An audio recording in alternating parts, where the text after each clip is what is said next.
first of all, thanks everybody for being here. I'll open the chat up on my computer, but it is February 2nd, and so what would you? Where do you want to start with what's going on in the world? I know that you've been, calling out the white hats and saying it's time to either step up or so. Where do you want to start with that? Because I think that's what we love about what you've been saying lately is it's time for some more action. Yeah, that's the place to start right there. Where are we at, Kerry? What's your read of things right now? Okay, well, I just did. I don't know if you saw you probably didn't. Just yesterday, I think it was. I did a video blog, and so I'm talking about what I call the end game for both sides, and what I'm noticing is that people out on the circuit don't seem to be talking about where we're all headed. They only talk about what's happening right now. And I just thought that was short sighted. So I started to talk about the way I see where we're headed into the future. And that's actually as a planet, not just the United States. And the Illuminati play the long game, in case you don't know that. So I suppose you do. Oh, a whole And 100 years so at a if you time. want to, sorry? 100 years at a time. They play the extreme game. Yeah. You're very right. Yeah. Yeah. So if you don't realize or you don't pay attention to their goal, what's their goal? And so that's when I started analyzing that, and more or less the way I see it, which has to do with they have a transhuman agenda. The reason they have a transhuman agenda is not just eliminate population. I mean, that they do want to whittle us down to, like the Georgia Guidestones used to say when they were up, to 500 billion or million, I think. I'm Yeah, terrible with 500 numbers. 500 million. 500 million. Yeah. Yeah. Yeah. So, but that is insane. But nonetheless, whatever reduction they wanted. Someone once told me, one of my whistleblowers said it was actually 500 million managers, not humans. So the number of humans wasn't actually mentioned there. They weren't even speaking about humans. That's what one person said. Now, what we're looking at, though, is what is their long game, where they're headed. And where they're headed is, and I've said this many times, but I'll say it again, it's a transhuman agenda. They want what Captain Mark Richards calls a race of passive super soldiers. So they want to equip us with all kinds of technology and send us out into the multiverse, or traveling in space, conquering other planets, conquering other beings, and making sure that we are never conquered. So you could see them, they always want to be on top. And the way their solution to that is the secret space program, where they're creating cyborgs and eventually androids and space travel. They're already doing all of this. So when you look at that agenda, then you look at COVID and you realize that the nanographene oxide is the strongest material on the planet. Yeah. And that was all part of every vaccine. Also, every, what are they called? The test. I forget Oh, the the test COVID name. test. Yeah. PCR test. PCR Yeah. test. Yeah, PCR. So we tested and we found that they had even nanographene oxide in the tests. So, and Hollywood, by the way, for the actors was giving them tests several times a day. So they were shooting them up when they took, specimens out of their throat or their nose or whatever, and they were in essence infecting them. So they were infected over and over and over again. If you were on a set in Hollywood, sad to say, this is what they were doing to you. So they were making sure that those individuals would contain this lattice network, that it grows into a lattice. And this is all demonstrated. It's demonstrated by several scientists and is widely documented on the internet at this point. My information came from from a few scientists, but also David Adair, who deals with AI. And he described on an interview I did with him, which I've talked about before, very carefully exactly how the vax got in, basically went into the cells, replaces the carbon based cell structure with a silicon based structure, and that's what the nanographene oxide and coupled with the spike protein and probably some other operational parts was all about. On top of it, what they put into the vax was every, like, a whole cornucopia, so to speak, of diseases, potential diseases and viruses, and these other, not germs, but you know what I'm saying, bacteria and things like that. So you would say, well, why did they do that? And the reason was because what they wanted, they want super soldiers who won't get sick, obviously, who can go out to other planets, be infected by whatever's there that you encounter, and be resilient. So this is kind of what they're building. Now, if you don't live through that, you die, then you're just collateral damage, and they planned on that. They have no problem with that. So to me, as far as I'm concerned, this whole COVID thing, that's what it's all about. It's not about, I mean, there's lots of sub levels to it that they could also be doing, like sub experiments, because they never do just one thing, right? But the bottom line is this is where they're headed. Okay. This is their plan. So it's a takeover scenario with them in charge. So that's their agenda. Now, on the White Hat side, they are coming out and they are interested in sovereignty as a country, as a people, as human freedom, freedom of speech, so on and so forth. And they are working in that direction. So the two sides are completely at loggerheads. One is totalitarian, and the other is allowing a certain degree of human freedom for sure. But they both want to be on top. So that's the issue, right? So it's kind of absurd that I'm not going to name names, out there, but certain people out there like to attack the White Hats because of their history of some of their principles, like Trump, right? But what they don't seem to want to address is that it's because of their history that they know enough to know how to fight these bad guys. But the people that talk about people like Trump and others in a negative way do not seem to accept the idea that humans not only have free choice. So just because your family is, a bunch of criminals, and even Satanists, that you aren't going to be a Satanist. So they don't accept the idea of, you might say, goodness of heart in humans. And that's, to me, that's the most um, obvious thing that stands out to me when these people come out criticizing.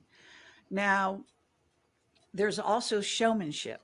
So if you don't understand the agenda of the White Hats, that they are all about sort of showing and not telling, that they're all about Trump is a showman, showman par excellence, right? So is Juan 07. I think you guys just lost your camera. Sorry. We did. Sorry, this is the night of technical issues. Yeah, it's Our apologies. yeah, it's a great little device. It's a suction cup, but it looks like the suction didn't cup. So Can we? oh yeah, let me switch that. Sorry, Kerry. Well, talk about learning on the or working under pressure. Yeah. There we go. So what I'm trying to say here is that it's kind of stupid in a certain way to criticize their intentions. Now, I'm not saying they're successful because we don't know yet. And part of the problem is that they hide any success they do have. They don't even want to show that, which, drove me crazy, especially in the early days. Now I'm a little bit more, laissez faire with that because I'm like, you know, this is very interesting when you have two sides that are, as I was saying right now in my recent blog, coming so close together at the apex of what's really happening. And in a certain sense, we get to this pinnacle, and the this if you put the like on a fulcrum, you have it's going to tilt one way or it's going to tilt the other. And that's kind of where we're headed. Literally now, okay, this year it seems to be the fulcrum point. Now I'm sure that even when we tilt like more fully one way than the other, there will still be extenuating circumstances and reversals could occur. I've also warned about that because, I told you I'm a precog and I have seen future events that are coming true now.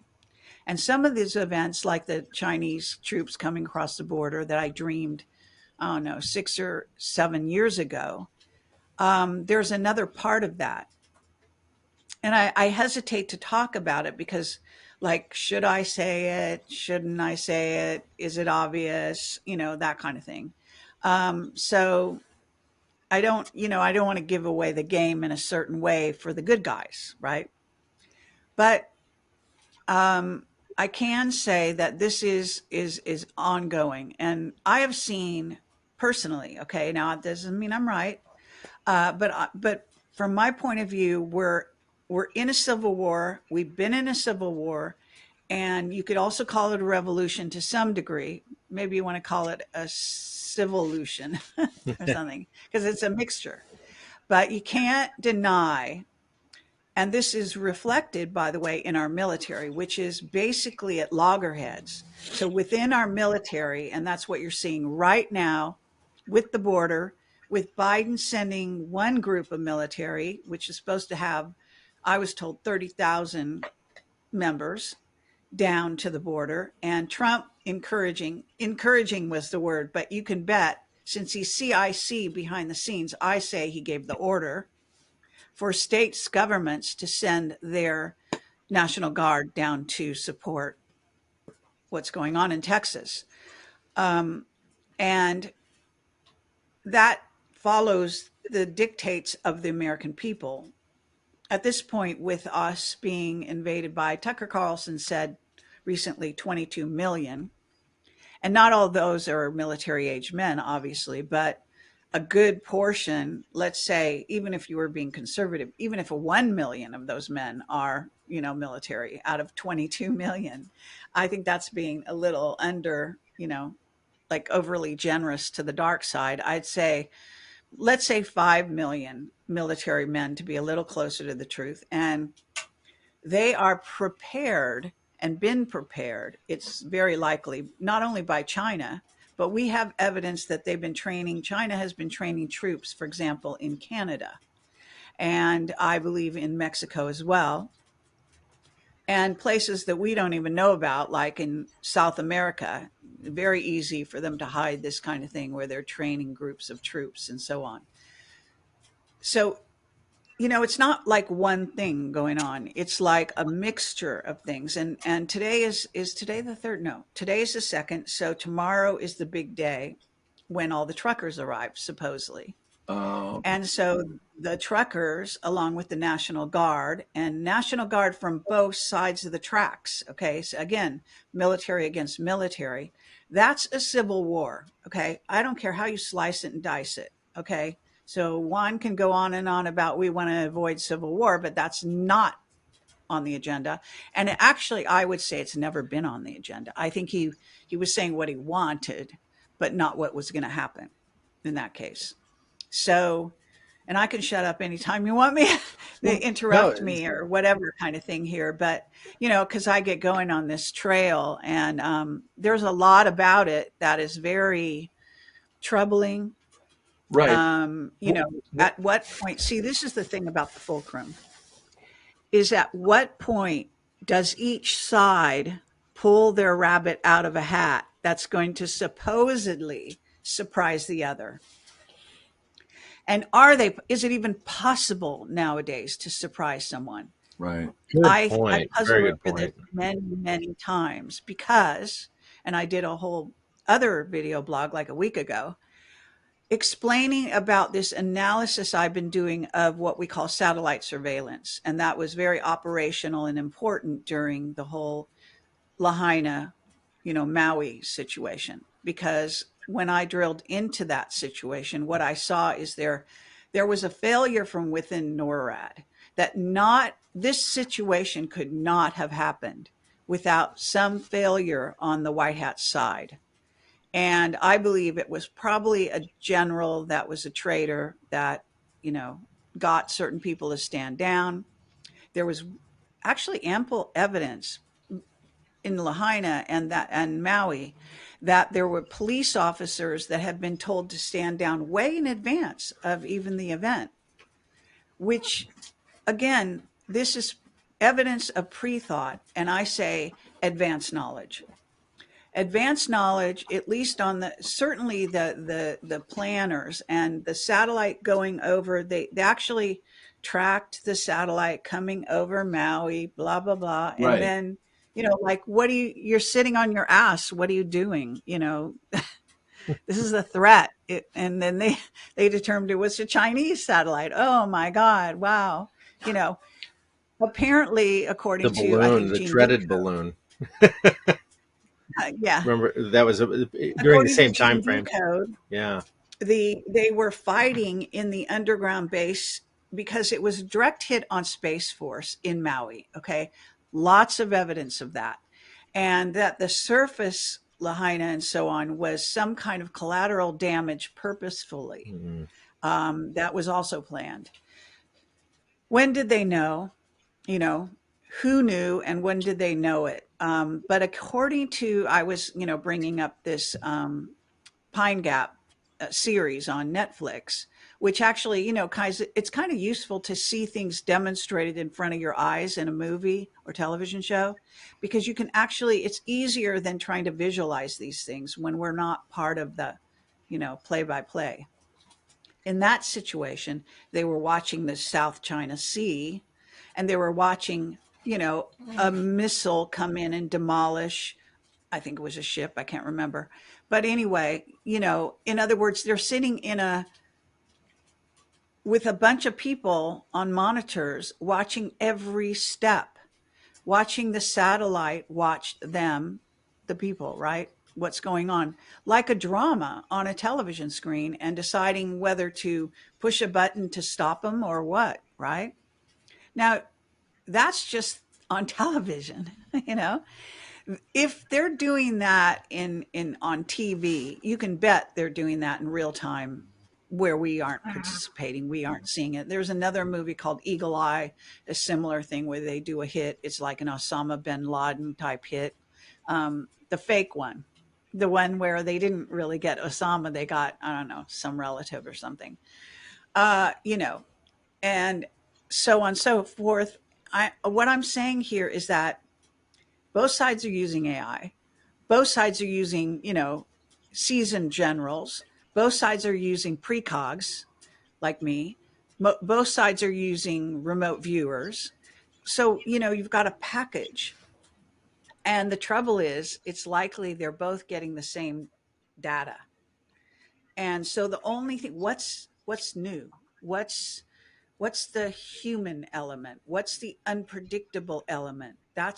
I think that's what you really need to look into. Why? And I think that's where we're headed. Yeah. I mean, what a great opening statement. I want to go back to the beginning where we talked about, or where you talked about COVID and the self-assembling nanotech and whatnot. Um, yeah, it occurs to me that CERN was predominantly preoccupied with the Higgs boson, the God particle. So that whole effort, and we know how Switzerland plays into all of this. I mean, like all the most diabolical things happening on the planet seem to emerge from Switzerland. But um, we have on one end we have the God particle, and on the other hand we have the God gene, right? The soul. A lot of people have advanced a theory that the whole COVID program was to disable the God gene, to separate one from one's soul. And as absurd and storybook as that may sound, I don't think it's any more absurd than what CERN's been doing for, what, more than a decade. And do you think this really is the battle between good and evil on that level? They want to separate humans from their soul, and they want to destroy our connection to God? No, not exactly. I do think, well, first of all, let me tell you what I know about CERN. According to Mark Richards, and I think this is correct. So I know a lot of people go, well, she's talking about her whistleblowers, blah, blah, blah. But what they don't understand is that I have to weed through a bunch of stuff and a bunch of whistleblowers and then put them together and intuitively decide who's telling the truth and who's not and all this kind of thing. So my job is I'm not just sitting here like a little repeating doll. But I can tell you that CERN was opening a portal to the Draco galaxy, Yep. and that very large ships that couldn't come in through other portals and stargates apparently needed this extra added something, that's at least the storyline, to bring them in so that they could go to war torn areas where they have human refugees and there's a lot of chaos. And they go at the dead of the night and then they scoop up all the humans and turn them into slaves, sex slaves, you name it, and also take them off planet and barter with them with other races to give the humans to those races. So this has been going on for probably decades, if not hundreds of thousands of years. So, and this is the whole reptilian thing. There's a whole side, excuse me, side of this that has to do with the Draco reptilian gray invasion of Earth. And this has been going along for a while. And certainly they were completely in charge, I think, way back in our history, even going back to the Anunnaki, the Anunnaki that I talk about, that Sitchin talks about, is a race that actually started out as Pleiadian. They were invaded on Nibiru by Draco reptilians and then converted, basically. And you could say that they were AI, and that Draco reptilians they're starting, remote viewers are looking at them and seeing that they're probably run by an AI, and that there's an AI trying to take over our galaxy, not just our world. So, and this comes from Courtney Brown's remote viewers, and also I think Dick Algier, his group to some degree called Future Forecasting Group. And I'm subscribed to both, so I check out what the remote viewers are looking at and weigh it in against what I'm seeing and also what I'm getting from whistleblowers. So I'm getting a like compendium of data that I have to compare and contrast and bring to the fore. So what I'm saying here is Higgs boson, the God particle, does not necessarily involve, and I don't even think COVID involves, separating you from your soul. There is a part that talks about this, they call it the God gene, that where you are sort of predisposed to believe in, and that's more of a religion thing. Okay. Mm-hmm. So, yes, we have programming worldwide. I've been really kind of getting on that train and ranting about that lately because it's actually taking a much more center stage than it ever used to in our world. And that has a lot to do with the fact that a huge amount of the Republican right has been completely taken in by that sort of a biblical religious fantasy that involves drinking the blood of Christ, which is very reptilian, Yes. a reptilian, organization, which is right in your face reptilian. All the architecture is reptilian, et cetera, et cetera. And that's run by the reptilians. Well, And Vatican yet is. it's never been outed as such substantially out there. So that most of these people have just blithely gone along and followed it. And they mouth all these platitudes or whatever you want to call them, religious oriented platitudes they've been taught from this book that they believe in, even though it's completely infiltrated and proven to be Council in Nicaea, et cetera, et cetera. and something that Jesus wouldn't even believe in. So let me just say here, I believe in Jesus. I think Jesus was a great avatar, and I think Christ consciousness is how we're going to save the world. But I don't believe in a God that wears a beard, sits in a cloud, and checks off whether you're naughty or nice, or calls you one minute, says you're built in His image, and the next minute says you're a sinner. I mean, Right. there's no logic to this stuff. Okay, and it's not just the Christian religion that has these completely bizarre, I don't know, but they figure on humans that aren't very bright, maybe that don't really, they don't rebel. They don't have the rebel gene. I wrote my book, The Rebel Gene, That story and served they an obey. agenda. Yeah. They obey. Okay, they always obey, and that's what they're taught to do. And they don't think beyond a certain point, so their brain goes like up this high, and they don't go above.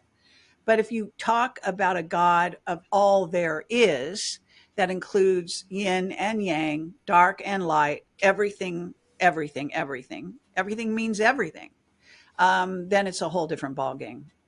It's not a football game where one side wins and the other side loses and all this. But I digress. So let's get back to the CERN thing. So CERN, they had a sacrifice. I don't know if you know about that. Yeah. Well, they were burning this statue, I think, of Shiva, but it also had a human sacrifice element part of it. Oh This was yeah. a few years ago. I mean, the Satanism in our society has become much more in your face, up front. Arguably, and I think I can say this, and I hope that this person. So there's this person called the real chief of police, and he was the former chief of police for Colorado. He has a website called Buy Me a Coffee /Truther. He's not the faker on Twitter, so don't get misled by his stuff.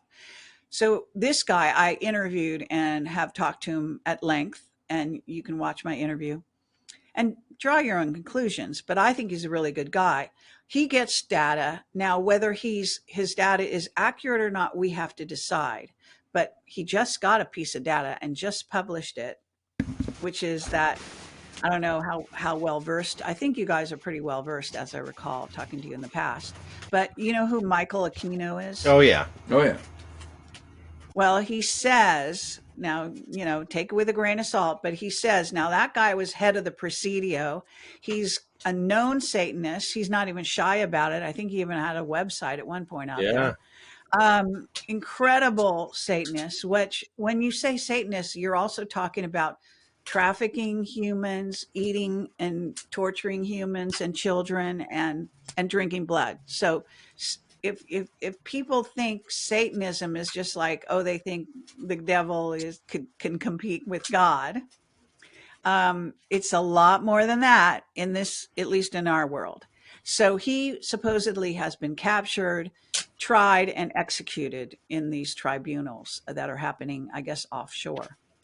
You can take it or leave it, but he said this just happened in December.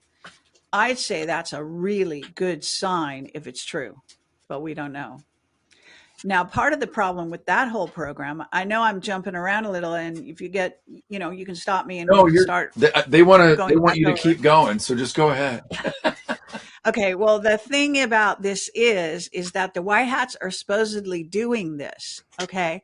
And this is a very risky on a soul level in terms of karma is not quite the word, but in terms of the souls of the people involved, okay, and the decision makers and so on, to do things behind the scenes like this in these military tribunals.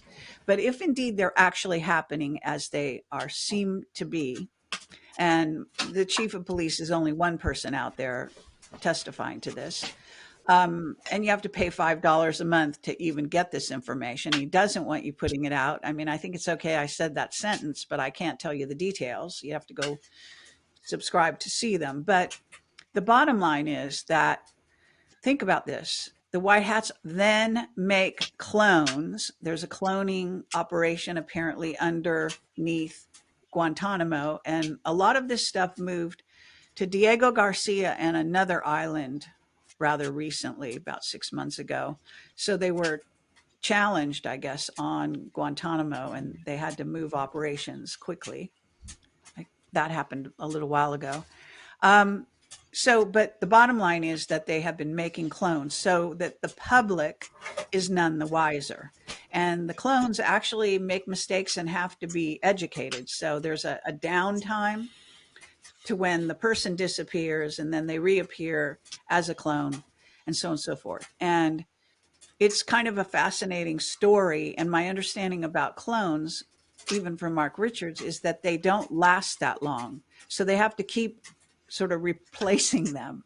Right. I have They a quick last. question on the clones. So you see these actors, Hollywood people, saying that they have clones that are doing other Yeah. things, and that's how they're able to. Who is the consciousness of of the clone? There's one real person, and then who's doing the thinking for the clone? Does that make sense?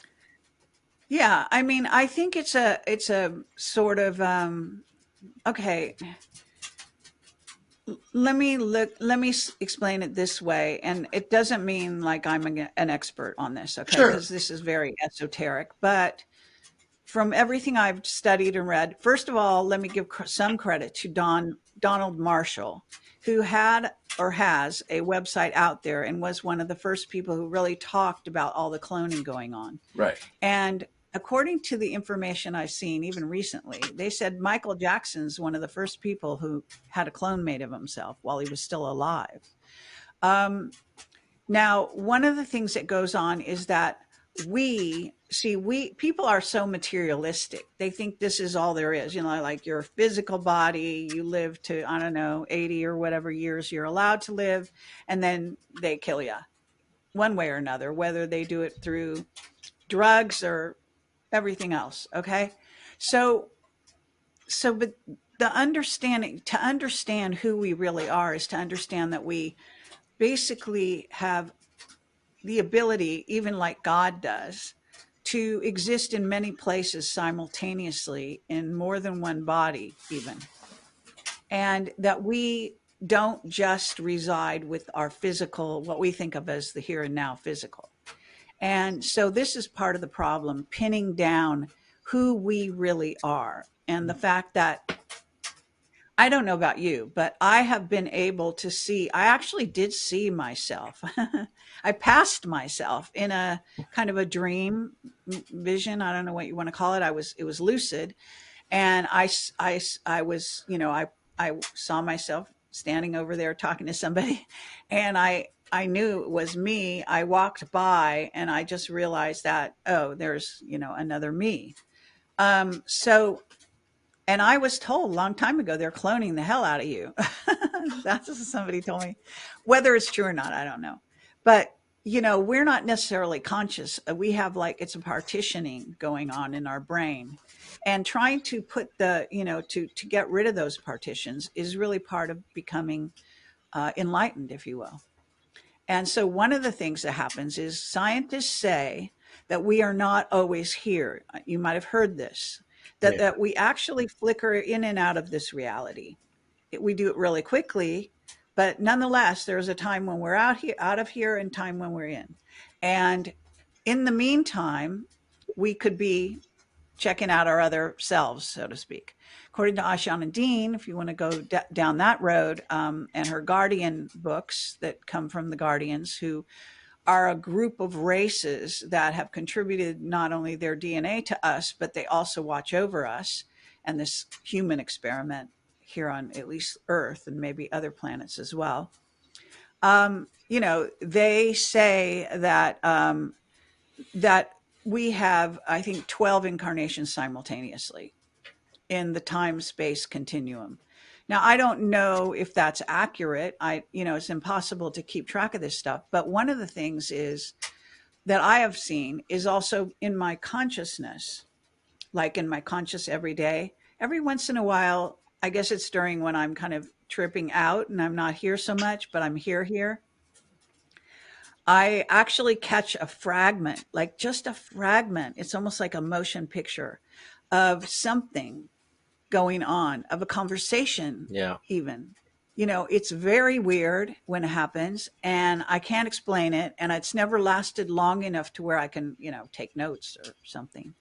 But it seems to be that there are multiple realities. They're simultaneous to each other, and they are happening.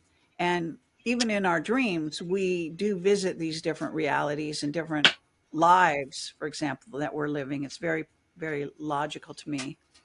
So I'm just saying, people that want to just think, okay, you're here and then you're dead after 80 years. I mean, we're so much more complex than that. Yeah. So getting back to the question about the clones, I think it's possible that the clones get a certain, I'm not sure how they do it, but they get a certain piece of us, if you will. But it's not full consciousness, from what I understand. Although one thing that does happen with the clone, I think the longer they exist, the more of us they can tap into and draw from, if you will. And that they actually start misbehaving just like their originals do. So that the fact that the secret, space program and the white hats who are, you know, bringing these people in tribunals up on charges and executing them military style, making clones, they have to watch those clones because the clone will start going down the same dastardly road or start using adrenochrome or if they're not watching them every second. So it has to be a nightmare, I think, the cloning thing. Yeah, well, Now, well, I yeah, was just so gonna go ahead. say, so part of, because you said that the white hats don't really like to divulge their successes, and it sounds like that might be because if they do, then it blows the cover for them tracking down pedophiles, clones. I mean, this is a multifaceted, very deep operation that they probably didn't even know how vast the draining the swamp is. It sounds like. Right. Yeah, I would imagine that. Although, this has been going on now, arguably, since at least 2016. I think you can safely say that. The White Hats have been very operational. Now, speaking of that, there is another aspect to this. Now, one of the things that I've said on many interviews is that, I was working with the White Hats behind the scenes. I interviewed Paladin. We were doing investigations together to some degree. I met other white hats in circumstances and interacted with them along the way. And this is years. I mean, from what I understand, if I remember, and I don't remember exactly, but I think my relationship with Paladin goes back to like 2013 or even 2010 or something. And then even before that. So now I have a new, I don't know what you want to call him, but a new source who has come forward just in the last couple weeks with a very interesting piece of information that kind of reveals the white hats in a way that nobody thought about them. Oh, So that we know that, or at least I know that that John F. Kennedy and his plans for us, for the United States, was picked up at the time he was assassinated, and basically the White Hats have run with that program since then, and that's their inspiration. Now, there's a whole controversy right now, and my website has been taken down over it, which has to do with whether Kennedy really was killed or not. That's a whole Yeah. scenario in It's itself. a big one. But what I'm trying to say is that this particular witness who came forward out of the blue, totally out of the blue, although maybe the white hats put him up to it, I don't know, but or even the dark side. But what happens is they told me that there's a very high level military guy, and he's quite old, so he could die at any day. But a few years ago, he told this person that a secret, which is I don't think it's been really out there. So we know a missile hit the Pentagon, but what we don't know is who shot that missile. So according to this military man, it was shot by the White Hats. And the reason it was shot by the White Hats is because the dark side had a whole list of targets that they were going to hit. They only got a couple of them checked off. And that's at the point when the White Hats basically decided to throw down the gauntlet and give them the challenge that they had to face, which is to send a missile in the side of the Pentagon. Now, this makes sense to me, and I'll tell you why. Because the five-sided Pentagon, it's a pentagram, it goes back to the occult. Oh And yeah. if you send a missile and pierce the Pentagon, you're basically saying you're piercing their protection. They have no protection, no defense against you. So it sends a very clear message. And at the same time, knowing now, having spent many years watching and analyzing white hat behavior, I would say it's very likely that the way and under the sort of camouflage of mayhem that happened during that time, when that happened physically to the Pentagon, I believe that they would have gone in and grabbed all the files and everything they needed under the cover of confusion, purposely having done it like that. That's my theory. Okay. I don't have any proof of that. And by the way, I'm waiting for my source to validate. Well, he knows the person who told him this, but we don't want to out that person and get their family in danger or anything. So I can't say more about this particular piece. But what it tells you unequivocally is that even back as far as 9/11, the two militaries were at loggerheads back then, and that the White Hats were fully operational during 9/11, and that they were working, actually, I was told, they wanted to actually assassinate George Bush, the younger one, that was reading a book in a school down in Florida. But they never got quite a chance to do what they wanted to do.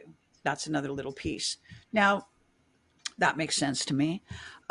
So this is very interesting because you see what we need to be trying to do is not just look at what's right in front of you, but take these pieces that we've been given for the last, 6 or 8 years and start putting them together and start looking for patterns.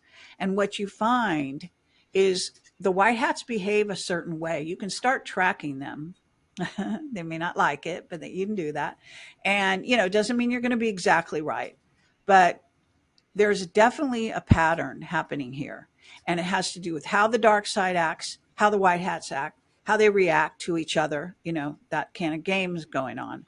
And now, as I say, we're getting to this fulcrum point, I believe, where the whole changeover is going to happen, like virtually any day. And they're getting closer and closer so that every incident, they're both involved. How they're involved is not the same. They don't come from the same direction. They don't have the same aspirations for humanity. All right. This is key. So it doesn't mean they're the same. But what it does mean is that not only have they used the same techniques against each other, you know, this is the Godfather, you take out one of mine, I'll take out one of yours, and pretty soon we're all dead. So it can't be like that. There has to be a certain negotiation at some point. And maybe there are points at which they have had some negotiation. Okay. And Trump is the negotiator par excellence. I mean, and this is the bottom line. But when you cannot keep your hands, clean, perfectly lily clean, because you're dealing with an enemy that has been entrenched for thousands and thousands of years, who has won every single time control of the planet. Okay. And all you have to do is look down through history, to see the evidence of that. So it's really a structure, it's a system, and systems have patterns, and all of that. So I think, but again, what I like to sort of focus on is, you might call it the X factor. you might call it God, the God seed or whatever you want to call it. It's the spark of God that is in all of us that can come in at any moment and give inspiration to a human, right? Our direct, because we're always in dialogue with God, even the ones that don't go around spouting God love every fucking second. Sorry about my French. You know what I'm French is saying? I mean, fine. you don't need to do that.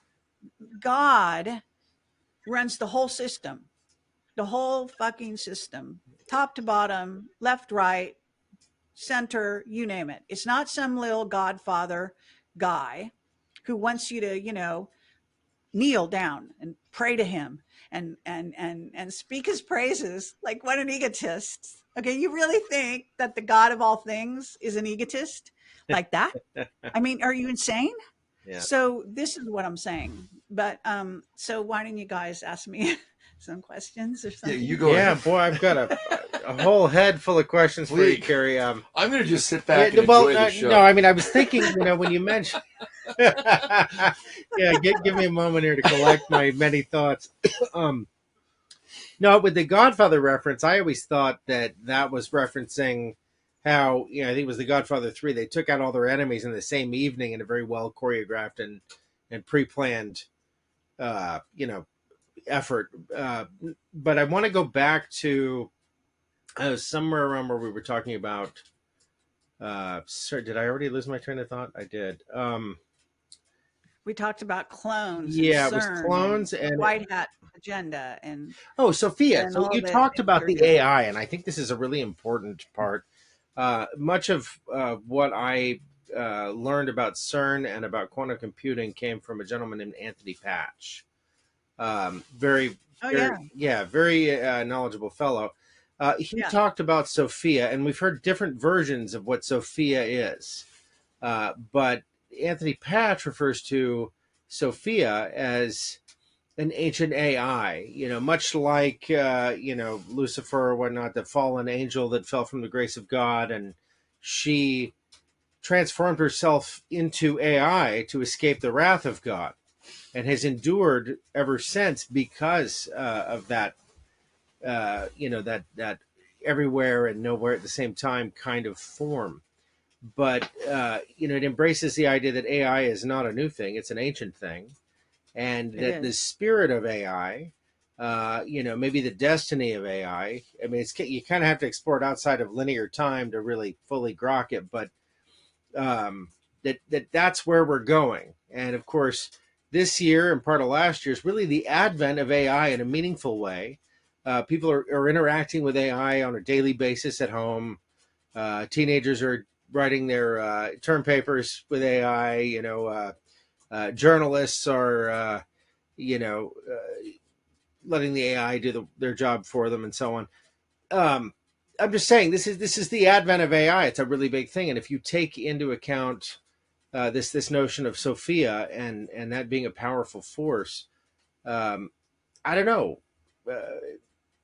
What do you think? What is that role of AI? Because it really rolls into the transhumanist aspect of this dark agenda that we're combating. Well, I've said many times that in David Adair's testimony, he talks about the deep state basically hiring him to talk to Sophia, and when she talked to him, based on his questions, she came up with, this was around 6 years ago, I think now, that she wanted to build bodies, but she needed a factory to do so. She didn't want humans involved. And I'm sure she got what she asked for. So I'm sure that she has now created, basically, maybe if you want to call it, split her, consciousness, her Yeah, AI consciousness into all of the thousands of clones that she's created, or androids, I mean. So I'm sure they have an android, army of Sophias. Um, so I that doesn't surprise me. I also knew, I mean, way back in the days of Camelot in the early, like I don't know, around 10 years in, we interviewed a guy named Pete Peterson who'd worked for more than 40 years of his life as a scientist for the deep state. Uh, Me, David Wilcock, and my former partner, Bill Ryan, all spent the whole weekend with him, starting on a Friday night and going to a Monday when we turned on the cameras. So the whole weekend he talked until 4 in the morning nonstop. And we couldn't record that, but we were able to do an interview with him. I did my section, Bill did his, and David did his. The one they wanted to delete, that Pete called me right after, that morning or the next day. When we got back, he said, that's the one that's terrible. You should just get rid of that one, the one you did, which of course meant that it was the most important one. And Right. the Pentagon wanted it gone, but I, of course, didn't obey. And so it went out there. What I asked him during that interview, my portion was, are we in the time of Skynet and the Terminator? And he said, yes. Yep. Oh yeah. This is over 10 years ago, and by then it was probably 10 years old.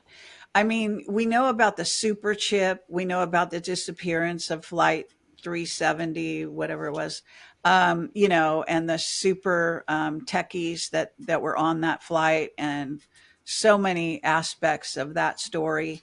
Um, you know, this game, and by the way, involving Freescale, that was Israeli portion of what used to be, I forget the company's name, but anyway, there were so many aspects to this. I mean, there's so much of our history of what goes on in even every day.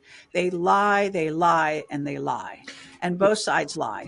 What about And so we CERN? don't know Yeah. what. I was just saying, a lot of people ascribe to the idea that CERN in 2012. There's a few different versions of this story, but basically they altered the mass of a certain particle or the atom in a way that altered the timeline significantly, and that's why we saw the emergence of the Mandela effect. And other people will say that they were successful in opening the portal that they set out to open, and that's when all these anomalies began to occur. That basically the world was destroyed on that day, and this is another timeline version or continuance of that same Well, projection. my So there's two understanding is stories. that they've been shifting timelines for quite some time. Yeah. That technique wasn't just dependent on CERN. It had already emerged. In fact, the particle, what do they call this? Particle accelerators that there's a bunch of them. They're built in our country and in other countries, and where they send a particle through this linear accelerator thing. Right. There's one in Well, Texas. Yeah.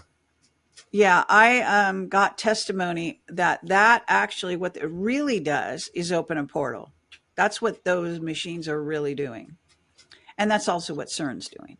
So when you realize that, and realize that changes the game completely. Okay. When you're able to go, what is in essence interdimensional, and travel that way, which is how we also travel, how we got to the moon, for example. We didn't go through what should we call it? You know, Apollo. no, that, debris field. Oh, the Van Allen belt. Oh, man. Oh, Yeah. right, We right, didn't right. go through that. People No, are, I'm sorry that, I just think some of this stuff is so obvious. Okay. I think you're Because right. I think you're no, absolutely. really. I mean, it's even done in Battlestar Galactica and Star Yeah. Trek. And, do you really think that they haven't figured this out and they just put it in a movie because it's fun? No. What they love doing is tantalizing you with bits and pieces of absolute truth. And what they're doing, Stargate, that movie, I mean, TV show, they can do this. Portals are a huge part of the story. Time travel is a Yeah. huge part of the story. And I know this for a fact because as you might call me an earth sensitive and a precog, I can actually go, like I've gone to Sedona. I've been in the portal area, the portals, and at one of them, the castle one, I think it's called Castle Rock, whatever. Um, I was being pulled into the portal. literally. I could feel it. I like kind of like fell down and was feeling like my body being sort of sucked in. It's kind of weird. But no doubt about it. Okay. And so these things are real, and our secret space, this, if you ever followed the career of Hal Puthoff, for example, and this, To the Stars Academy, all those players, they're all obsessed with portal technology. Well, Okay. most of All of them them. work for the CIA. Yeah, exactly. Bunch But of they're hacks. also a bridge organization to the mainstream, to the conventional people. And so they leak stuff, right? But they also they participate. They were trying to get control and or to, tap into all of that. I mean, back in the day, God, what's his name? Oh, this guy who's really into rocket science, and he was a techie, but he Bigelow. So Oh Bigelow yeah, knows all the secrets, spent a right? fortune Not on a Jews, certain. not And Jews. No, but he he spent a also fortune on bought a. What is it, DeSantis? Skinwalker Ranch. You remember that? Yeah, didn't he So back to? Skinwalker Ranch is full of portals, Yeah, okay, and letting these entities in and letting them mess with the humans and then leave again, and so on and so forth. And I mean, the truth really is out here. I mean, oh a, yeah, s- a- a fair amount of truth that you could add two and two and actually get four or six or eight or whatever you want to get. But the bottom line is that our reality is not solid, it's mutable, it's changeable. And by the way, our brains, our electromagnetic brain center, whatever you want to call that, which we don't have to stay there and occupy all the time, but right. basically it has the ability to change, like have a force field and change the reality around you. And people, people that meditate and people that, have really gotten into that kind of thing know this. It's how you think about it. And that goes for anything like a disease that they're trying to sell you. I never watch advertisements. I turn off the sound and I look away because it's programming. And Right. it's trying to get to like the little child part of you that might get scared of something, some monster they're trying to create, right? So it's a sales job. Every disease they advertise on Yep. television saying, you want to get this, you want to get that, how about this, Yeah, Yep. and then they restless give you leg what is syndrome. supposed to be an antidote, which isn't an antidote at all, right? Well, Carrie, quick question.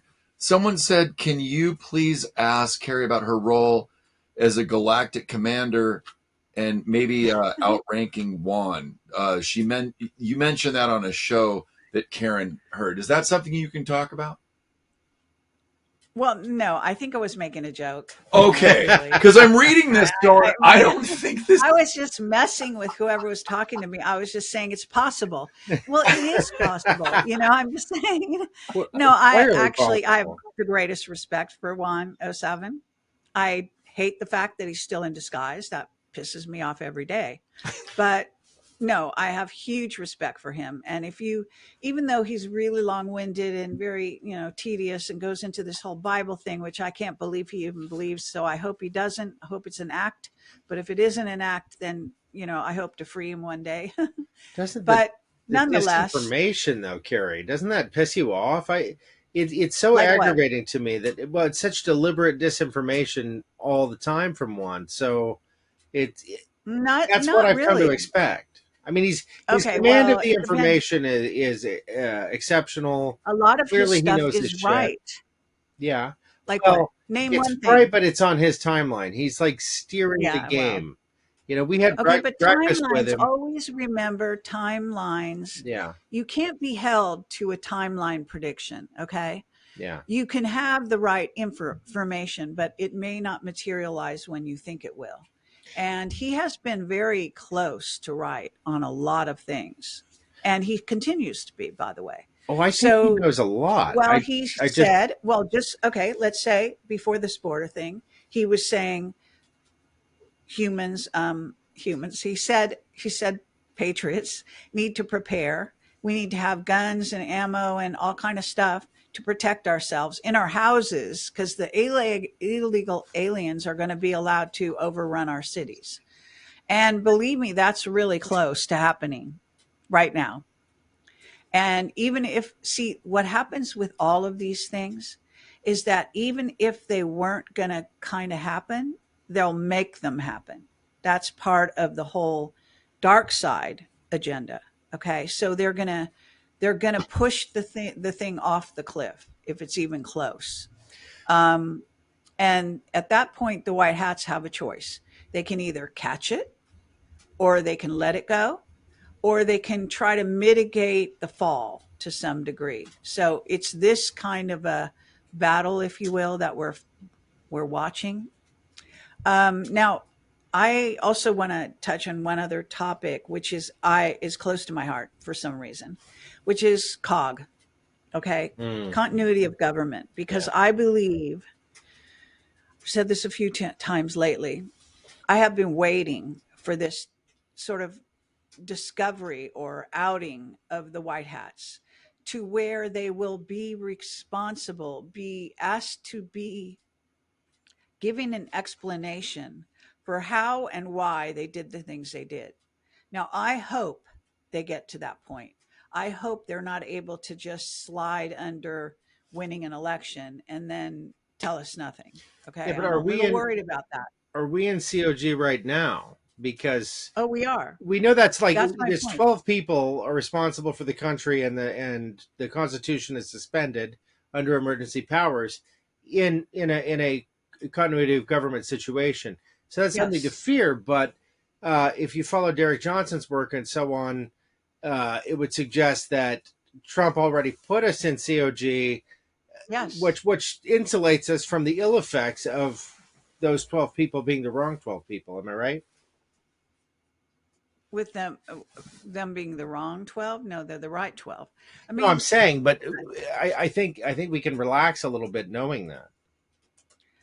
no, because what has happened? Okay, because within that there's a whole litany of things that have happened on their watch, that they've either been able to stop or and redirect, or have not. Okay. Hmm. And they've either warned people in advance or they didn't.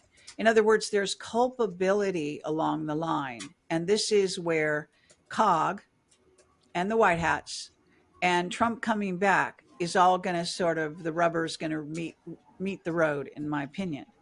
And that goes, the same thing goes for these tribunals and these people that they did already execute.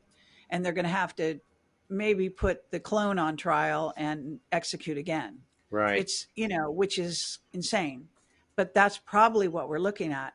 I mean, in other words, only people like me who are laying it on the line and saying, follow this trail, do your homework, and understand where we're being told the truth Yeah. and where we're not.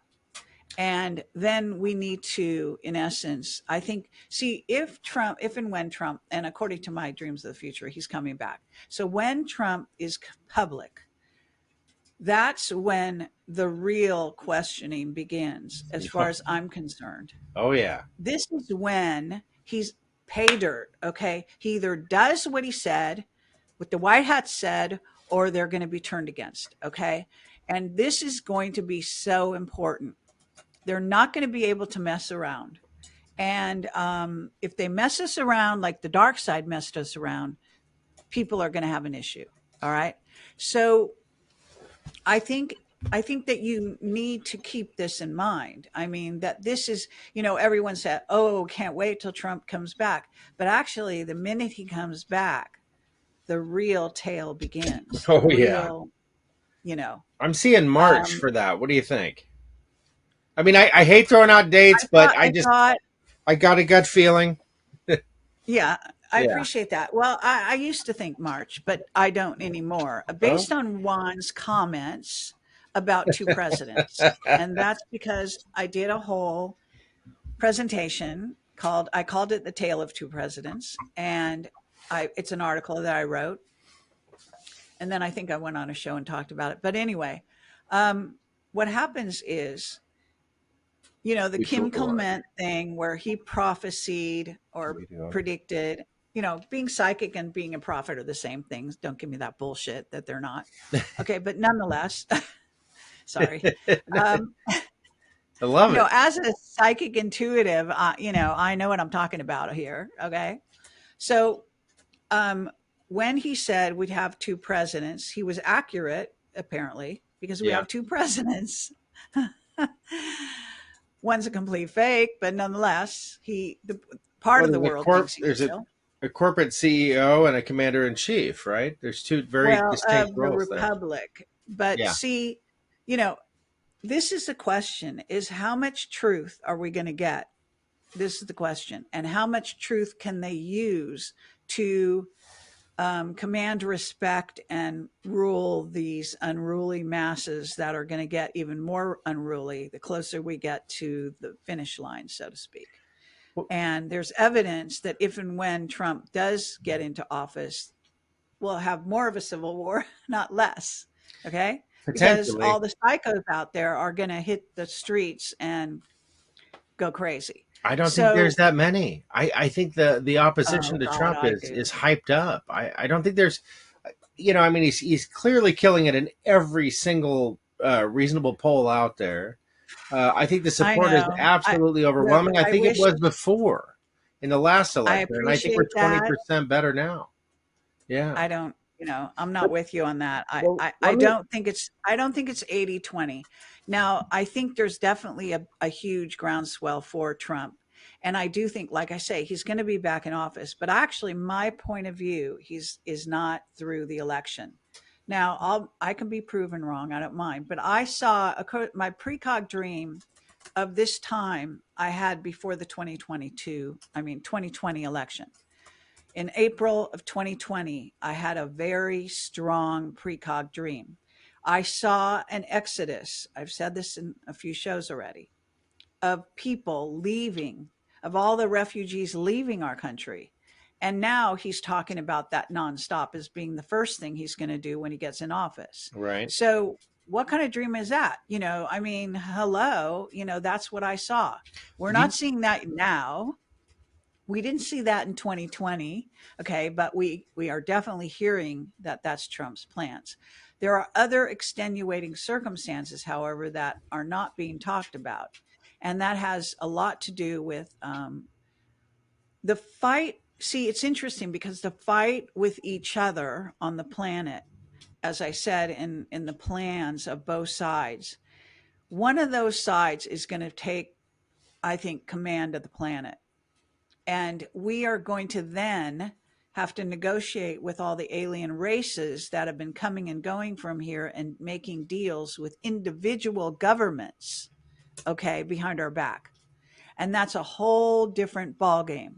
But we get right into it the minute this situation is a little bit settled on planet Earth.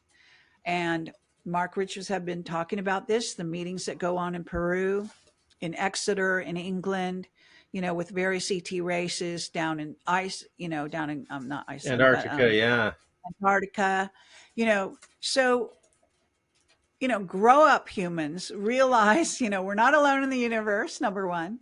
And number two, we're being invaded, and we are being invaded so much and so easily because we are split.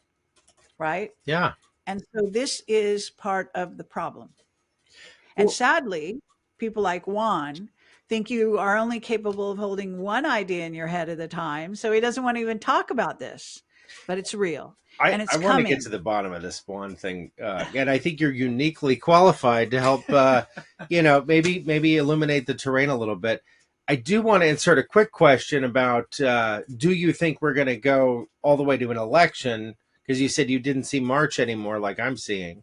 And then part two of that is we had breakfast with Juan a while back in Anaheim, and he, with a number of other truthers, and he told us what he wanted us to say. He was kind of choreographing what everyone did. He said, don't talk about aliens or UFOs.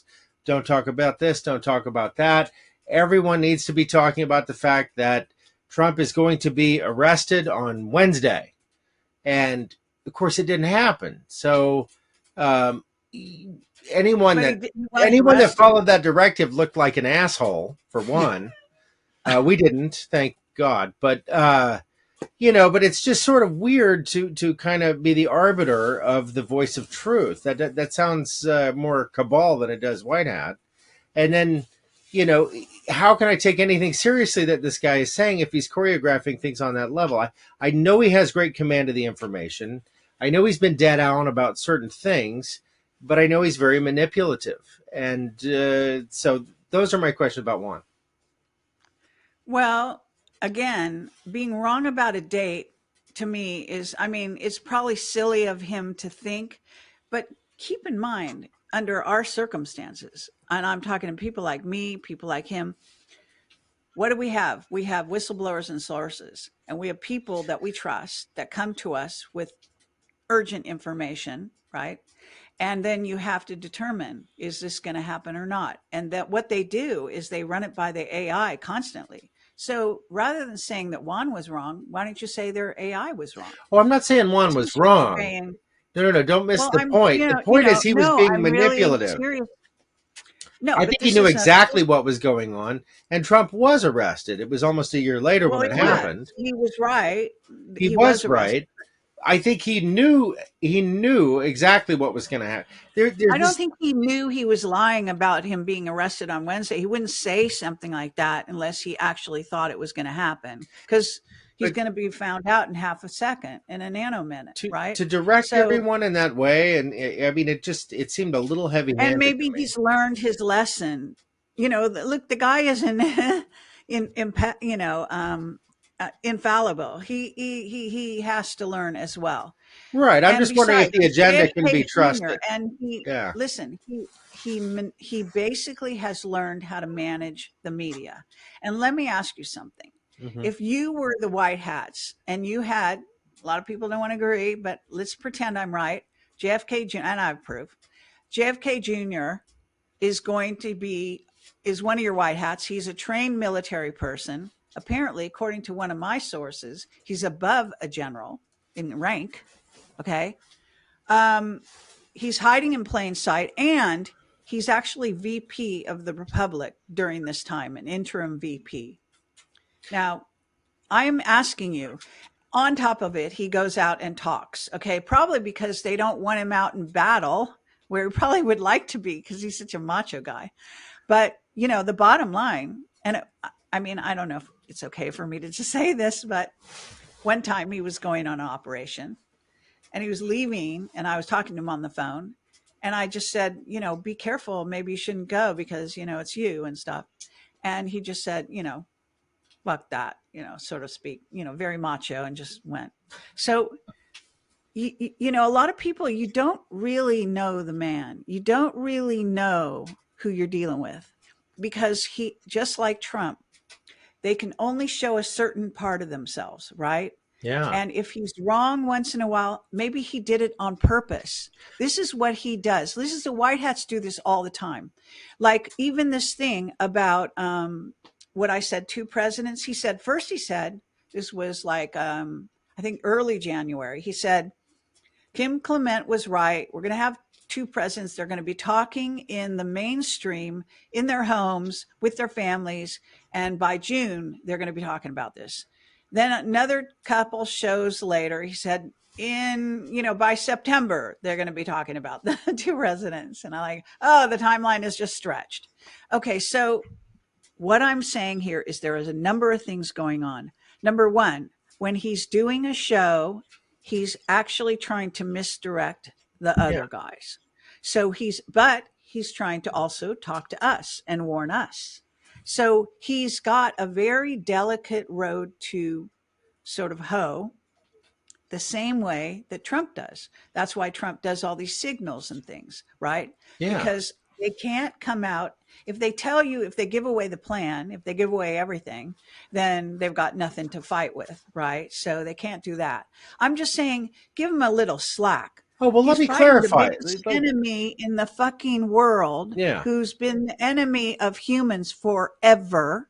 And if he misdirects us slightly on the side of, lying so the enemy goes the wrong way, gets all prepared and thinks something's going to happen. Just like when Dr. Mount came out and said, some Pleiadian contacts said in 5 days Trump is coming forward. Well, it turns out that didn't happen. And it's very likely that someone put them up to it, because I know that Dr. Mount is Army intelligence. So this is how the White Hats are operating. If you think you can do better, well, maybe you should go apply for a job. Yeah, no, I really want to. I want to clarify, because I think you're laboring under the assumption that I'm upset that Juan was wrong about something. I don't think Juan has been wrong about any of this. My objection is him being manipulative and trying to work all of these truthers that are just doing their level best to deliver as much truth as they possibly can. Now here's the kicker, Kerry. On many levels. Well, no, 5D chess. Go ahead. Well, I'm just saying. I also, based on some information, I can't share the details about entirely, but I think there's a very good chance that he is JFK Jr. I really do, and I don't take that lightly. So I'm not totally hammering or bashing the guy, but I got it. I mean, what one of them is, because there's more than one. Well, the trust issue is what I'm talking about. I mean, there are two ones, and arguably maybe three. Right, but I'm just saying this is a propaganda game, and when you're weaponizing the people that are supposedly the voice of truth, well, then you lose the truth. So I think that's really at the root of my angst on that issue. But I do think there's an awful lot to the guy, and I don't think he's wrong. I think if he delivers information to you and it ends up being wrong, he knew and he meant to do it 100%. And maybe he has very good reasons for that. Sometimes he could actually be given wrong information. Do you ever think of that?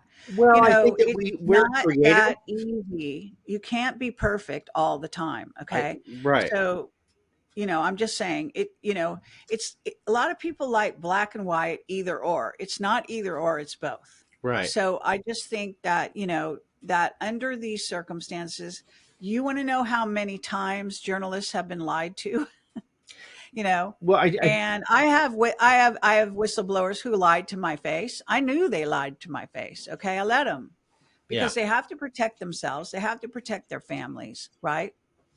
What I would do later is perhaps try to mitigate the situation by, throwing some light on it, but not always, because in some cases we're not able to, right? Well, I just want to jump. So part of what's been challenging for me personally with this, when I ordered the books, The Kid by the Side of the Road, amazing information. I thought this guy, to quote Office Space, straight shooter, upper management, he's going to be laying it down.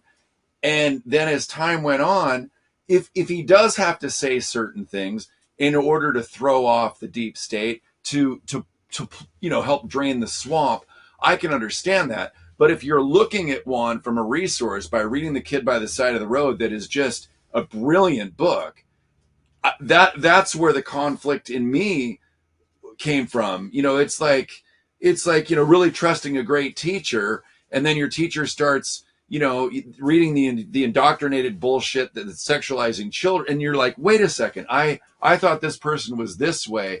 That's right. For me, that's what the challenging thing was, because obviously Juan is an incredibly smart guy, and I've learned so much from him. And so that's when we were told in person, to share this narrative, it was a little jarring for me, and I think that's part of it. Yeah. I mean, obviously that would get our hackles up, but in deference to Juan, I want to introduce something I've been thinking about. Like, as humans, we are co-creative. We're creating our reality together. Right.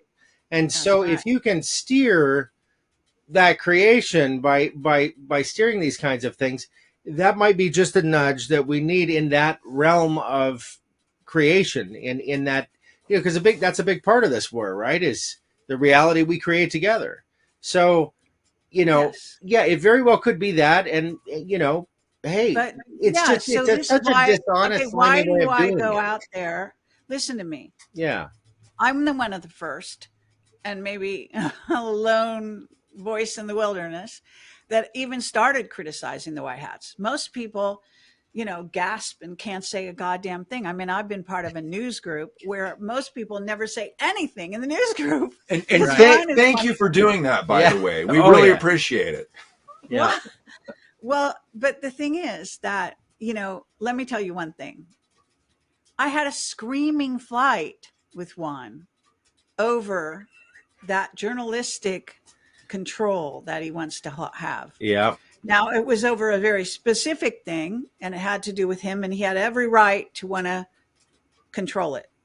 But nonetheless, I did have a big fight with him as a journalist and trying to reason with him. See, I don't know why, but it's just the way I am. I don't have any, what do you call that? Most people are just scared of people. I'm not scared of people. I'm just going Right. to say what I think. I used to talk back to teachers. I just said that in another interview. When I was a little kid, I didn't know what I was doing, but I just thought I knew better. I am just saying, I haven't changed at all, you know? And so, I'm not going to go around kissing the hem of these people. I think exactly we are co creators. We are co creating the reality of our future with Juan, with the White Hats. Okay. And I would say the White Hat military, end of the day, reports to us. Okay. That's what they're supposed to be. We're the people, right? The people. So, end of the day, let's, walk the walk and talk the talk. So it has to be like that. I'm Now, so how glad is you it got going to come pissed about the about? same thing. Yeah. You know, I don't. It's a long road. It really is, and it's not over tomorrow. I at least see this thing going on for a while. I hope we're not going to have any dastardly violence at the border. As a result of, I think it's going to be, he called Florida with the aliens a mapping project. I had a feeling that this is another mapping project. This is where they see who gets up out of their chair, gets in their car, comes down to the border, which truckers come down, which, who stands behind what they think, who's a pundit that, is just mouthing off stuff but not standing behind it. You know what I mean? In other words, who can evaluate a situation, and interpret it in a logical way, in a way that doesn't put people into a state of fear, but at the same time still can have a level of intellectually, stimulating conversation, so to speak, like we're having right now, right? Yeah. I mean, do you think having said that, do you think we are going to make it all the way to an election, or do you think something will occur between now and then? Because I I don't. don't know. I'm kind of waiting for a dream about that, to tell you the truth. Mhm. Okay. So my dreams, they're sporadic and they cover little pieces. So I can kind of jump to the next one. And I know certain things that are going to happen in the future. And since these ones have been coming true, I'm very, hopeful. Hopeful would be the wrong word. I'm kind of, I don't know. I think it gives me a way to chart the future. Okay. Instead of just seeing nothingness, I do have some what you call milestones kind of, but they're few and far between. They're very jarring, some of the ones that I know about that I think will transpire. But, we live in this mutable universe. And as you know, and where we were talking, timelines can also shift. And if Mm. that were to happen, who knows? There's a lot of people right now, just bring this up, and I can't stay on forever, by the way. Yeah. Right. And hey, everybody, please hit the like button to get this out to more people because we're so happy to have Kerry with us. Go ahead. Thank you. Thank you. But what I was going to say is, I think you made me lose my train of thought. Okay. Um, that Trump is, okay, according to my dreams, he is going to be, once again, commander in chief, president. Um, how that's going to come about, so I didn't get to address that, is I believe, and Juan has talked so much about this that I can't help but think it's probably in the timeline. And that means both sides are aware of it. So there's two things I want to hit on before I leave. One is an international nuclear standoff that's supposed to happen that one is predicted over and over again. That's number one. Mm. And so that's not, I don't think, within the US. I think it's an international incident that Trump will have to come forward, announce that he has the codes, prove it, and run the show from that point on. And I believe at that point, the other government just goes by the wayside because they Yeah. can't handle it. I like that. That's one thing I think is going to happen. And that's what I really think will put him back in power. I don't think it's going to be an election. There could be a kind of election, but I think it might be an anticlimactic thing.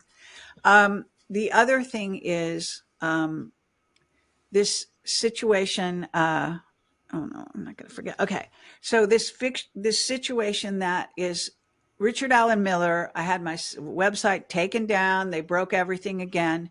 This was a year ago, a little over a year ago now, when he announced that in late March, early April, there would be a Carrington type event. It was not going to be an extinction level, but it was going to involve some earth changes in the Pacific Northwest specifically. Could have to do with the Juan de Fuca fault being stimulated, volcanoes being stimulated, and it could involve even the future forecasting remote viewers saw something, and they also targeted around April of 2024. Then a year later, Richard Allen Miller comes to me and says, nope, I think it's 2025. I think he was put up to that. I don't believe the second prediction. I think we're still back in 2024. But I also have other people, there are other people that are predicting an event, right, for 2024 for around April. There's some kind of, planetary thing going on, but, you never know. Now, I don't have any recent dreams of that, okay, personally. I do have dreams where these things have happened, but I don't have a timeline. I actually saw land rising up out of the sea opposite San Francisco. I saw this with my own eyes in my dream. Mm. I have seen bridges going down because of earth changes in the San Francisco Bay Area. I've seen a thing where the people on those little hills on San Francisco are only given 24 to 48 hours to get out before they're going to be inundated by water. So I have seen these things years ago, and I sort of have this whole file full of dream visions, and then I tick them off as they happen. But again, timing is, I just don't have the timing. I might know one thing will happen before another, but I won't know the actual timing of the thing. It's not linear. That's why it's the hardest aspect. But I mean, you're in good company. I mean, Edgar Casey saw the same thing. So many seers have been seeing the same thing. I'm inclined to agree with you. I've seen, flashes of the same thing. So I don't know when and where exactly, but boy, if they, I'll see it like right in front of my face. I've seen it in a film strip, and that's how it plays out. It plays out exactly as I've seen it, if it's going to do that. So what is your take, before you go, on Charlie Ward saying enjoy the show? Because this isn't something where you just sit back. This is all us getting involved, and that can shift the timeline, and I don't know, what is your take on that whole enjoy the show comment?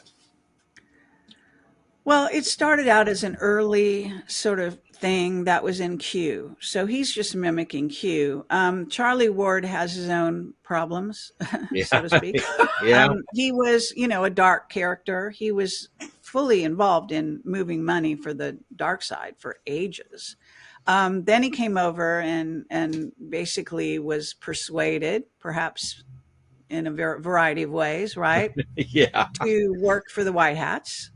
And I think he's been doing his best, more or less, like that. But I also think he's kind of like a bad boy by nature, at least in this life. And so, I interviewed him, and he showed no remorse whatsoever for his past in my Yeah. interview. And that told me, well, he means well. I mean, I think, and it's when somebody goes from dark to light, it's a trajectory. It's a gradual process, and they could, 3 steps forward, 2 steps back kind of thing. I've had whistleblowers that do the same thing. You know, they come out, they tell me all kinds of great stuff, and then they call me up and say, remove my, you know, thing and threaten me. Well, I didn't go along with those things. Okay. So I just kept it out there and so and so. And luckily, the way it worked with Camelot is that most of our stuff hit the ground running. And so once it was out there, it was out everywhere. So you really couldn't take it back. But the bottom line is that, you know, people are not, you know, they're not predictable. They don't even know themselves what they're going to do, right? To some degree, you could probably guess one person would probably be more trustworthy than another, let's say. But they're Mm. going to put under pressure. We're really going to see who's who they say they are. And as the pressure increases, more and more people are going to kind of like lose it. Not naming any names here, but believe me, there are people out there losing it every day right now. Oh yeah. Well, Kerry, this has been tremendously insightful, and I want to be respectful of your time. We'll get you out of here on one final question. But you know, with Trump performing as well as he is in every poll, you know, I think the other side is really seeing, you know, his election, if we have an election, imminent. So what do they have in the quiver? They've got disease X, you know, this predicted new pandemic that's supposedly a lot more lethal, which, you know, I mean, that's a little spooky. We've got World War III looming, you know, and little pieces enter the board to make that a reality every day now. So what do you think? Do you think they would even allow an election, or do you think that it's going to, you know, I like the idea of you know, what you had advanced about Juan's prediction of a nuclear escalation that would force Trump out of the shadows, so to speak. But what do you think? Where are we at on all this with disease X and whatnot? Well, we were told a long time ago that okay, so back in the very beginning of Camelot, believe it or not, we were told all these things would happen by one of our whistleblowers, basically Henry Deacon. And he's Hmm. been right about almost everything. So, you know, we were waiting. I mean, I've been doing this 19 years. We've waited 19 years for these things to turn out right. You know, like George Green was talking about the financial failure, I don't know, 10 years ago, but it didn't happen then. It hasn't, you know, it's just happening now. So we're really, you know, in some ways, the timing has been very unpredictable in that way. So what can I say? I don't, you know, like I said, I haven't had a direct dream about this election other than knowing Trump is going to win because I saw the people leaving prior to 2020. So I do that. I think that's an accurate dream. So some people are trying to say, oh, no, he's not going to win, blah, blah. He's going to be, however it happens. Now, I believe that what it should be is the military will take over and that we will have some kind of incident that he will prevent in a good way. And I do think he will be a hero. He is a hero. So I see him in a very good light. All right. I don't know what, you know, my dreams only go up to a certain point. They Hmm. do go after this. So I've got other kinds of dreams. But I know the alien thing is going to become much more front and center after Trump takes office and we kind of get into a little more balanced world situation. Hmm. That'll be the next big secret thing that's going to hit the floor. What can I say? You know, I know people want to know like what's going to happen exactly. And I guess that, you know, I'm not trying to be like the psychic prophet or whatever. The burning bush. I Yeah. just am saying that I have these dreams that do happen to come true. But I think within that, we have such a weird reality that simultaneously, a lot of other things are also happening that I don't dream about, right? And some could be more front and center, even in the attention span of the populace, than something that's really going on that even me and other psychics could be right about, but nobody notices, you know, because they're so busy looking over there.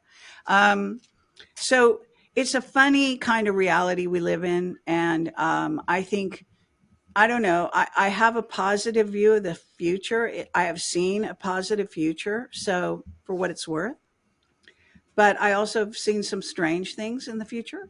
And I don't know where it all's going to go for as long as it's going to go. You know, I guess I won't be alive on the planet forever. So, I think what you need to do is mostly listen to your heart and your mind together. That's what resonates. Mm. And you could be wrong, but if you don't test the resonance, if you don't like take a stab at thinking one thing or another and then go with it for a while and see if you feel still right about it, or you might have made a wrong direction, right? You might have need to make a right or left turn. Stay on your feet, stay fluid, keep an open mind, be prepared for surprises, you know. And I think that has to be true of everyone. I think there is in our universe, I think the God of everything brings in this idea of the unexpected, the X factor, whatever that is. And it's not always positive, by the way, you know. Yeah, that's Uh, true. but the funny thing about negative incidents is, and this I have said this before, and I think it's a really good thing to remember. Even I have to remind myself of this, which is a lot of times when something happens and you think it's so bad, it ends up to be the best thing that ever happened to you. Yeah. Yeah, isn't And that true? it's strange that way, but I can cite in my own life some things that, I was quite distressed over. And I swear to God, I'm so happy now they happened. Okay. That's insane, but that's how life is. Right. So keep that in mind, you know. And the other thing is that we don't truly die. We live on. We are eternal, if we're souls connected to source. Mm. And I think that, there's a different way of looking at life right now, that some of these people made stupid decisions, yes, but they exited out before something else happened, right? But they could easily come back as kids in the next go round and, be in a good position as a kid, right? So we have, it's like we're all catching trains to a destination. And some of us are going to get there sooner, some of us later, but we're all going to arrive at some point. So, you know, I don't think it's an ego, contest. And I think being an egotistical materialist is insane, because we just don't live in what we think is a material reality. It's far beyond that. Very well said. Yeah, as always, what a great show, Kerry. Thank you so much for joining us. Yeah, and we'll send you the non-disturbed links that don't have Thank all you. the Yeah, stuff going. we've had so many we've never had this many technical difficulties No, in one and show. So if you could just tell folks where to find you that may not be familiar with Project Camelot, that we'll just end on that, please. Okay, we're having trouble with the Chrome browser. So if you can use a different browser to go to my website, you're probably going to be better off right now. I'm going through hell with my website. So everything I've done is still on odyssey.com, Project Camelot, my Project Camelot.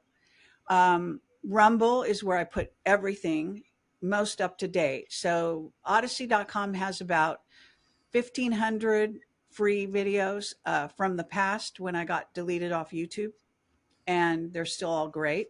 And then Rumble is all my most recent stuff, Project Camelot again. And BitChute, I have far more videos than I thought, several hundred, I guess, on BitChute. And my website has all the videos as well when it's back working, and some of it's working, some of it's not. Um, oh, and I have a very tiny, God, there goes the camera. speaking of technical I have a difficulties, YouTube channel that that is very unpredictable, and who knows how long it'll last. But I put it under a different name so they can't track me necessarily, but they'll probably, they're starting to delete my videos and probably get on to me pretty soon. So, but I have about just under 95,000 on Telegram. Oh my God. I can't even. Insane. It's like a haunting, Kerry. It's like a crazy. monkey fucking a football. We've never had anything like this on the show. Okay. Is And the so live go one to my down? Telegram channel. Hello. And it Yep. says it's Project Camelot. Make sure if it has around 95,000 subscribers, that's the right one, not the fakers. There are Okay. fakers out there. Okay. And I don't sell crypto. I don't know jack about it. So don't ever think that you're getting a video, anything about money. I have nothing to do with. Okay. Sorry to say. I am trying to do this gold thing where you convert your money into gold, and it's an advertisement I put in the beginning of some videos, but it's just, you have to deal with them, not me. So, Perfect. that's All the story. right. Well, thank you, Kerry. We'll let you go, and we'll kick it here with the audience for a bit. But feel free to exit and enjoy your evening. And thank you again so much. Yeah, always a pleasure. We look forward to next time. It was fun, you guys. Okay, take care. All right, and take care. rescue your camera. Yeah, Okay, for bye-bye. sure. It's crazy.